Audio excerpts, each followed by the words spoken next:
Hello everyone, welcome to book vision channel. आज हम पढ़ेंगे हरियाणा के मुख्यमंत्रियों के बारे में। कल वाली क्लास में हमने पढ़ा था हमारे हरियाणा के 3 मुख्यमंत्रियों के बारे में। किन किन के बारे में? पंडित भगवत दयाल शर्मा, राव वीरेंद्र सिंह, और तीसरा पढ़ा था हमने बंसीलाल जी के बारे में। आज हम शुरुआत करते हैं बनारसी दास गुप्ता जी से। देखिए, सबसे पहले इनका जन्म की बात करते हैं। इनका जन्म हुआ था 1917 में मानहेरू गांव में, और ये गांव आता है भिवानी ज़िले में। तो भिवानी ज़िले में इनका जन्म हुआ था और इनकी मृत्यु हुई है 29 अगस्त 2007 में। फिर बात करते हैं हम कि जब ये मुख्यमंत्री बने तब विधायक कहाँ से चुने गए थे। तो बनारसी दास गुप्ता हैं, ये विधायक चुने गए थे भिवानी से। फिर इनके नाम जो इम्पोर्टेंट फैक्ट हैं वो क्या रहेंगे? देखिए कि हरियाणा के एकमात्र ऐसे व्यक्ति जो मुख्यमंत्री, उप मुख्यमंत्री और स्पीकर बने हैं, तो वो कौन रहेंगे? बनारसी दास गुप्ता। और ये 2 बार मुख्यमंत्री बने हैं और 1 बार उप मुख्यमंत्री और स्पीकर बने हैं।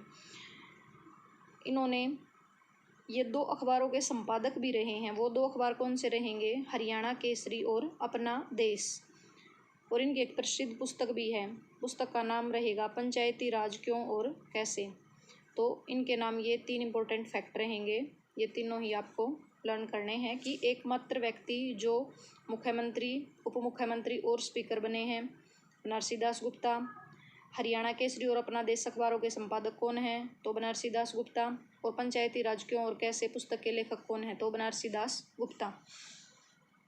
अगले हमारे मुख्यमंत्री रहेंगे चौधरी देवीलाल सिहाग।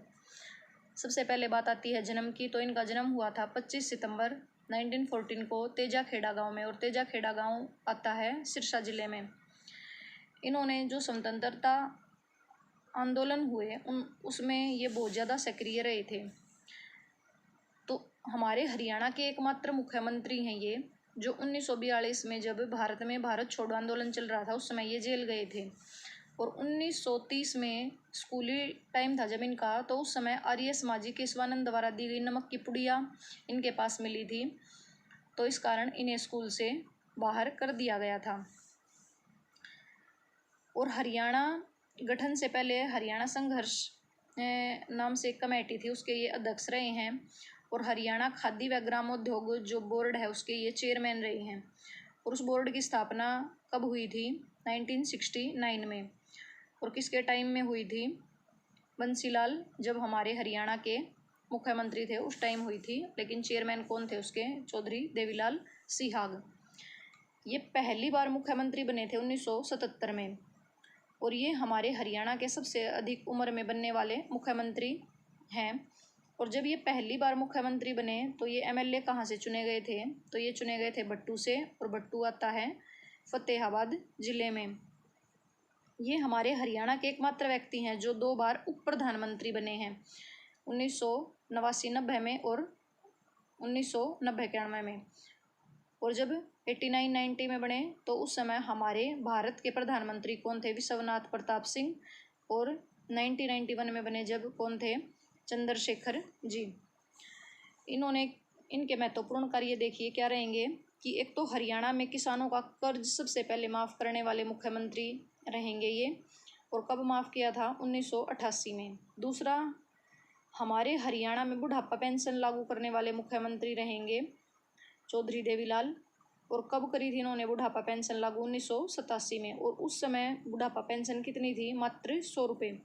और ये पूरे देश में भी हमारे हरियाणा में ही सबसे पहले बुढ़ापा पेंशन लागू हुई है। और तीसरा, इन्होंने न्याय युद्ध नाम से एक जन आंदोलन चलाया था 1975 में। फिर इनके बारे में इम्पोर्टेंट रहेंगे इनके उपनाम। देखें इनके उपनाम क्या क्या हैं। एक तो इन्हें कहा जाता है राजनीति का भीष्म पितामह, दूसरा शेरे हरियाणा, तीसरा किंग मेकर, चौथा ताऊ, पांचवा हरियाणा के जननायक, और छठा किसानों का नेता। तो इनके ये 6 उपनाम रहेंगे। 6 इम्पोर्टेंट हैं। क्या क्या हैं? राजनीति के भीष्म पितामह, किंग मेकर, ताऊ, हरियाणा के जननायक, शेरे हरियाणा, किसानों का नेता। और इन्होंने एक प्रसिद्ध नारा दिया था। क्या रहेगा वो नारा? कि लोक राज लोक लाज से चलता है। इनकी मृत्यु हुई थी 2001 में। इनका समाधि स्थल बनाया गया है नई दिल्ली में और इनके समाधि स्थल का नाम रहेगा संघर्ष घाट।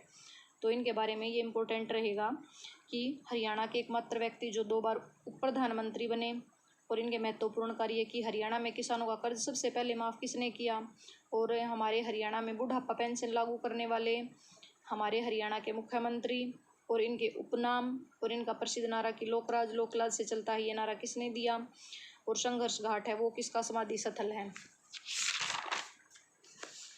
अगली हम बात करते हैं चौधरी भजनलाल की। तो भजनलाल का जन्म हुआ था 1930 में कोरनवाली गांव में और कोरनवाली गांव है वर्तमान जो पाकिस्तान में पंजाब पड़ता है उसमें है ये गांव और इनकी मृत्यु हुई थी 3 जून 2011 में। इनका क्रम क्षेत्र या ये कहाँ से एमएलए बने तो वो रहेगा आदमपुर और आदमपुर आता है हिसार ज़िले में। इन्होंने अपनी एक पार्टी बनाई थी, इनकी पार्टी का नाम रहेगा हरियाणा जनहित कांग्रेस या शॉर्ट फॉर्म में हम कह सकते हैं हजका, मतलब हरियाणा जैसे जनहित और कैसे कांग्रेस। इस पार्टी का गठन इन्होंने किया था वर्ष 2007 में, लेकिन वर्ष 2017 में इस पार्टी को भारतीय राष्ट्रीय कांग्रेस में विलय कर लिया गया इसका। इनके उपनाम देखे क्या क्या रहेंगे, बिश्नोई समाज का सिरमौर, राजनीति का चाणक्य और राजनीति का केंद्र बिंदु। और हमारे हरियाणा में सबसे लंबे कार्यकाल वाले मुख्यमंत्री रहेंगे ये। इन्होंने 12 साल तक मुख्यमंत्री के पद को सुशोभित किया है। ये केंद्र में कृषि मंत्री व वन एवं पर्यावरण मंत्री भी रहे हैं। अगली हम बात करते हैं चौधरी ओम प्रकाश चौटाला। इनके नाम 2 रिकॉर्ड रहेंगे, एक तो ये कि सबसे ज़्यादा बार मुख्यमंत्री बनने वाले व्यक्ति और एक बार में सबसे कम कार्यकाल वाले सीएम।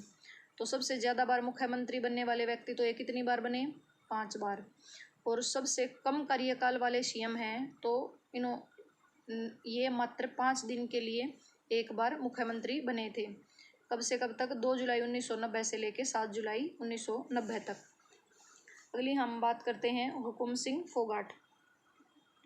इनका जीवन काल रहेगा कि 1925 में इनका जन्म, 2015 में मृत्यु और इनका जन्म हुआ था ढाणी फोगाट गांव में जो पड़ता है चरखी दादरी में। ये मुख्यमंत्री व उप मुख्यमंत्री बने। अगले हमारे सीएम रहेंगे भूपेंद्र सिंह हुड्डा। भूपेंद्र सिंह हुड्डा के बारे में पहली बात आती है कि एक तो ये कि स्वतंत्र भारत में जन्मे हरियाणा के ये पहले सीएम हैं और दूसरा कि लगातार सबसे लंबे कार्यकाल वाले मुख्यमंत्री रहेंगे। 10 साल लगातार इन्होंने ये मुख्यमंत्री रहे हैं। इनका जन्म हुआ था 15 सितंबर 1947 को, आज़ादी के 1 महीने बाद। और कहाँ हुआ था, सांगी गांव में, और सांगी गांव है रोहतक ज़िले में। इनके टाइम ही पंजाबी को दूसरी राजकीय भाषा का दर्जा मिला था और कब मिला था, 2010 में। और इनके पिता हैं जो रणवीर सिंह हुड्डा, वो संविधान सभा के सदस्य रहे हैं। अगली हम बात करते हैं मनोहर लाल खट्टर की। उनका जन्म कब हुआ, तो मनोहर लाल खट्टर का जन्म हुआ 5 मई 1954 को निंदाना गांव में और तहसील महम, और ये महम है जो, और निंदाना गांव ये कहाँ है, रोहतक ज़िले में। ये गणतंत्र भारत में जन्मे फर्स्ट सीएम रहेंगे और भूपेंद्र सिंह हुड्डा क्या हैं, स्वतंत्र भारत में जन्मे पहले सीएम। और मनोहर लाल खट्टर हैं वो 2 बार एमएलए बने हैं और 2 बार ही सीएम बने हैं। और कहाँ से एमएलए बने थे, करनाल से। और वर्तमान में क्या हैं, लोकसभा सांसद हैं। इनके उपनाम क्या क्या रहेंगे, एक तो काका और एक हेडमास्टर, और एक इनको कहा जाता है हरियाणा का चौथा लाल। और बाकी के 3 लाल कौन कौन हैं, बंसीलाल, भजनलाल और देवीलाल। ये हमारी 13वीं और जो 14वीं विधानसभा थी उसमें मुख्यमंत्री रहे हैं। बात करते हैं हम वर्तमान में। वर्तमान में हमारे हरियाणा के जो मुख्यमंत्री हैं वो रहेंगे नायब सिंह सैनी। अब हमारी चल रही है 15वीं विधानसभा। नायब सिंह सैनी का जन्म हुआ है 25 जनवरी 1970 को अम्बाला में और गांव रहेगा मिर्ज़ापुर माजरा। ये एमएलए चुने गए हैं लाडवा, और लाडवा आता है कुरुक्षेत्र जिले में। ये हम ओवरऑल सभी जो हमारे हरियाणा के मुख्यमंत्री बने हैं उनके बारे में हमने पढ़ लिया है। Thank you.